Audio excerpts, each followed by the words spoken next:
Momento de un par.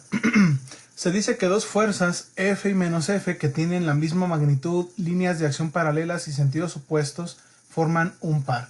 O sea, así. Tenemos una fuerza y una fuerza de la misma magnitud, pero con dirección opuesta. Estas dos fuerzas forman un par. Obviamente, la suma de las componentes de las dos fuerzas en cualquier dirección es igual a 0. Sin embargo, la suma de los momentos de las dos fuerzas con respecto a un punto dado no es 0. Aunque las dos fuerzas no originarán una traslación del cuerpo sobre el que están actuando, estas sí tendrán que hacerlo rotar. Perdón. Esto sería algo así. Si nosotros tenemos un cuerpo rígido, le aplicamos un par de fuerzas. Aquí está la fuerza, esta le llamamos F. Y le aplicamos otra fuerza, la voy a aplicar aquí. A esta le llamamos menos F.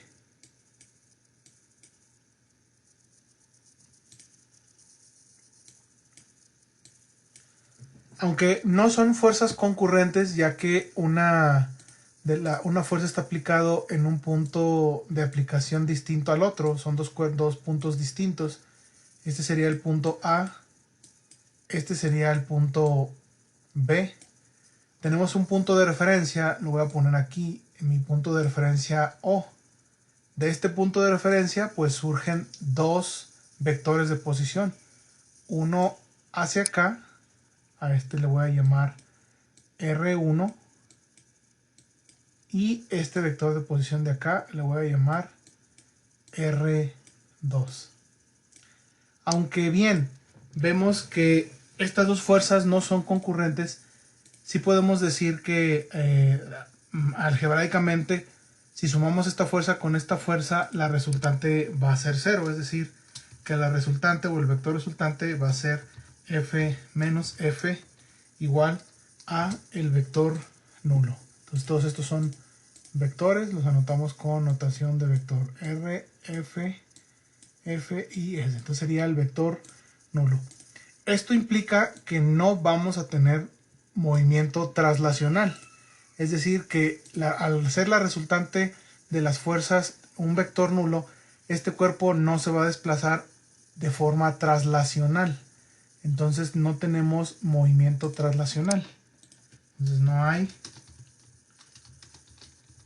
movimiento traslacional. Sin embargo, los momentos sí van a ser distintos a 0. Porque al sumar el momento que genera esto, por ejemplo, este momento de aquí, lo voy a escribir así. Este sería M1. El momento M1 y este de aquí sería el momento M2. Los momentos tienen el mismo sentido, en este caso serían negativos los dos. Por lo tanto tendríamos un vector, lo voy a exagerar, lo voy a poner así y lo voy a montar hacia acá. Este sería un vector que tiene este momento. Y un vector que tiene este giro así. Y este sería el momento con respecto al punto O. Entonces la resultante de los momentos no va a ser nula. Y sí vamos a tener movimiento rotacional. Entonces sí hay movimiento rotacional. Y ahorita vamos a calcular esos momentos. Dice aquí, cuando representamos los momentos, así como está en este plano, tenemos nosotros este vector R que une a los puntos de aplicación A y B, y tenemos el centro en los radios RA y RB. Nosotros le pusimos aquí como R1 y este le pusimos como R2. El dibujo que yo hice acá es en el plano, aquí estamos generalizándolo en el espacio, pero lo podemos hacer igual también así en el plano o en el espacio, no hay ningún problema. Nos dice que el momento total simplemente va a ser R cruz F, es decir, esta R como cruz F. Y aquí está la demostración. Nos dice que es este vector, es el momento, este vector multiplicado por esta F. Entonces sería RA cruz F, el primer momento, el momento que genera esta fuerza. Y luego es RB cruz menos F, que es esta fuerza de acá. Al sumar estos dos momentos, podemos factorizar aquí el signo y nos da RA menos RB. Y RA menos RB, si lo vemos en un plano, tenemos nosotros RA, está el punto de origen, sería RA, este sería RA, este sería RB, o creo que están al revés, vamos a ver. No, si están al revés, este sería RB, este sería RB, este sería RA, y la diferencia es un vector que está de B a A. Y este vector es el vector R. Entonces, si utilizamos la regla de la suma de vectores, vemos los dos puntos de inicio y los dos puntos de término. Entonces, este vector sería RB más R igual a RA. Tendríamos algo así. RB más R, más R igual a RA. Bueno, voy a poner RA minúscula para que no se quede, para que quede así. Entonces los ponemos esto como notación vectorial, AB, RA, así está. Entonces este vector más este vector nos resulta en este vector. Entonces de aquí despejamos nosotros a R,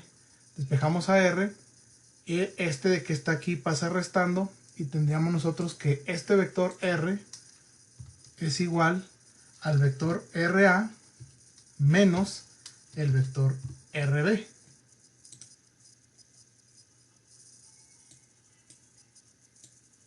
Ahí está. Eso es lo que nosotros tendríamos aquí. Este vector R es el vector diferencia entre RA y RB. RA menos RB es igual al vector R. Y eso es lo que tenemos nosotros aquí. Entonces, como al factorizar este vector R es esta diferencia, sería el vector de posición de aquí hasta acá, cruz F. Y así es como nosotros calculamos el momento total. Entonces, si quisiéramos comprobar eso, pues tendríamos que hacer el análisis nosotros de esta forma.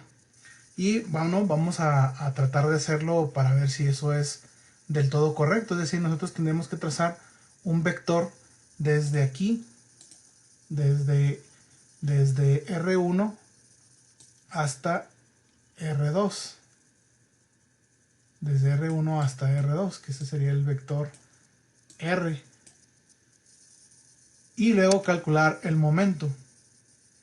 Entonces vamos a ver si esto es correcto o no. Vamos a hacer el análisis. Entonces el primer sería R1 cruz F. El momento 1 es igual a R1 cruz F. Y el momento 2 sería igual a R2 cruz F. Pero es cruz menos F porque la fuerza es menos F. Aquí está. El momento total es la suma de esos dos momentos. El vector momento en el punto de referencia O sería M1 más M2. Los dos momentos tienen la misma dirección, es decir, los dos son negativos. Bueno, voy a poner los dos positivos, pero en realidad serían los dos negativos. Aquí por cuestiones de signo, los voy a poner los dos positivos. Pero como el giro es en sentido horario, entonces serían negativos.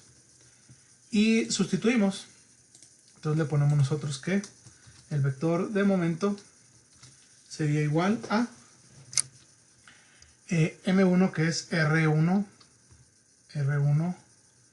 cruz F.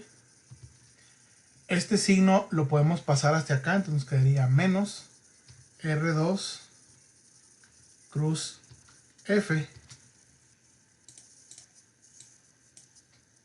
Aplicando un poquito de álgebra con las propiedades del producto cruz, tengo este mismo lugar acá, entonces puedo factorizar y esto me quedaría que el momento alrededor del punto de origen sería R1 menos R2 cruz F.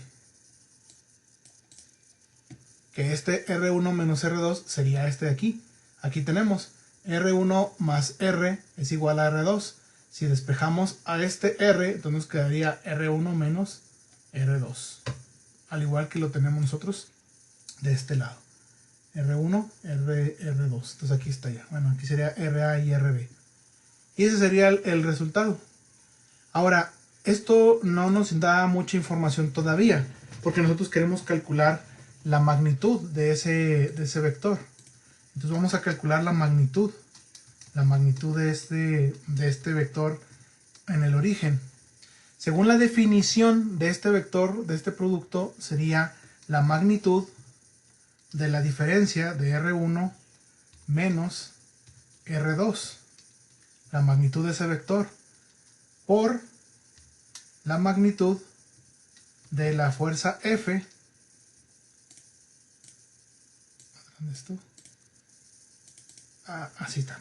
Y eso por el seno del ángulo. Lo voy a poner el seno de... Así, ya le pongo yo manualmente la línea aquí de que es teta. Ahí está. El seno del ángulo. ¿De cuál ángulo? Pues del ángulo entre los dos vectores. Pero tenemos nosotros una bronca aquí. ¿Por qué tenemos nosotros una pequeña bronca aquí? Porque para poder aplicar esto, yo necesito dos vectores. Entonces, como estas fuerzas son paralelas, entonces el ángulo que ando buscando es este, o bien es este. Como son rectas paralelas, voy a hacer este dibujo de otra manera, lo voy a escribir aquí. Tenemos a F hacia allá y tenemos a menos F hacia acá. Tenemos al vector que une los dos, lo voy a escribir con una sola línea, es esto de aquí. Oh, quedó medio chueca. Lo voy a escribir así con una línea, ahí está. Ese sería el vector R.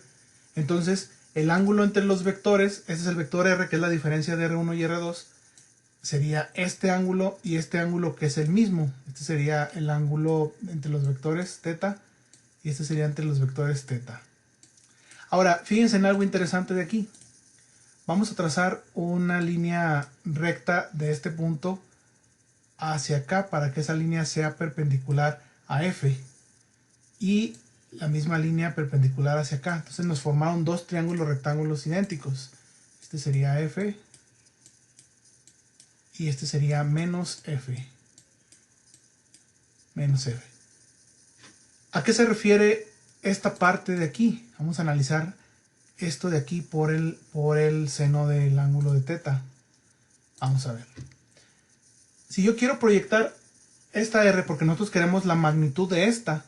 La magnitud de esta de aquí, la magnitud, este es R, acuérdense. Este R es R1 menos R2, entonces la magnitud de esto es este de aquí. Si esto lo multiplicamos por el seno de este ángulo, lo que estaremos obteniendo es esta de aquí. Esta de acá, la longitud que hay perpendicular entre las dos. En otras palabras, esta línea de aquí es la distancia que hay de separación entre las dos líneas paralelas de las líneas de acción del par de fuerzas. Eso es lo que representa. Entonces esta línea D, en realidad, mejor lo voy a hacer aquí con este de aquí. En realidad, esta línea D, esa distancia D, es igual a la diferencia de R del vector 1 menos el vector 2 multiplicado por el seno del ángulo.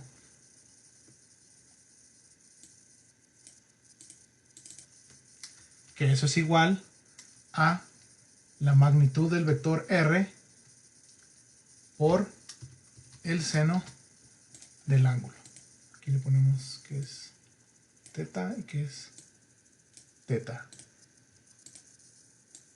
Reduciendo esto, entonces ya podemos calcular súper fácil la magnitud del momento. La magnitud del momento de un par de fuerzas va a ser igual simplemente a la magnitud de las fuerzas, del par de fuerzas, esta magnitud y esta son iguales, a la magnitud de cualquiera de ellas por la distancia de separación de las rectas paralelas, representado por la letra D. Y listo, así es como nosotros calculamos tan sencillo el momento de un par de fuerzas. Ahora, bueno, vamos a regresarnos acá a las notas. Entonces aquí está.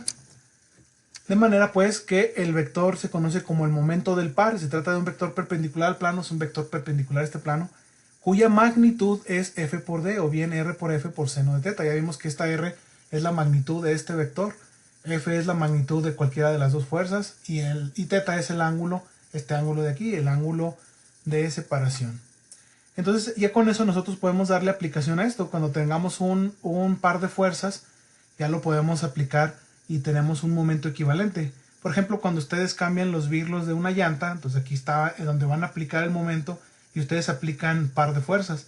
Si esta fuerza va hacia acá y esta va hacia acá, ustedes aprietan, el momento es negativo y aprietan el tornillo. Cuando esta fuerza va hacia arriba y esta hacia abajo, el giro es antihorario y están aplicando un momento positivo, entonces esto va a tener dirección hacia ustedes y aflojan el birlo. Entonces así podemos tener nosotros pares equivalentes. Aquí por ejemplo si le aplican estos dos pares y va a generar que esta caja gire en sentido antihorario con un sentido positivo de vector. Si ustedes aplican ahora estas fuerzas así, en estas direcciones, el momento va a ser equivalente. Si las aplican acá, el momento va a ser equivalente. Entonces se fijan, hay pares de fuerzas que tienen momentos de forma equivalente. Lo único que cambiaría serían las longitudes. Por ejemplo, aquí sería 30 libras por 4 pulgadas. Entonces sería 120 libras por pulgada el valor de este momento. Acá tenemos 20 libras y tenemos 6 pulgadas de separación. Entonces el momento de este par sería 20 libras por 6 pulgadas. Serían 20 por 6 son 120 libras por pulgada. Igual que acá. Acá tenemos igual 30 libras, separación de 4 pulgadas y el momento, la magnitud de este momento sería también 120 libras por pulgada. Entonces son momentos equivalentes. Es como si acá arriba, en lugar de estar aplicándolas así, ustedes lo aplican en otro plano. Aplican las mismas fuerzas igual. Si tienen más longitud de radio, por ejemplo palancas más grandes, tienen que aplicar menos fuerza. Y esa es la ventaja de utilizar los momentos, porque el momento va a ser directamente proporcional a la fuerza que apliquen o también directamente proporcional a la palanca que ustedes empleen. Entonces sería el momento de un par o un par de fuerzas. Aquí tenemos ya un diagrama donde explica la equivalencia de los pares. Aquí están demostrados y los efectos son los mismos. Y bueno, ya nomás ustedes pueden darle una leidita a esto y ya. Los pares se suman igual, los pares simplemente si son positivos se suman normal, si son positivos y negativos se hace la suma algebraica para que al final nosotros tengamos una resultante de pares.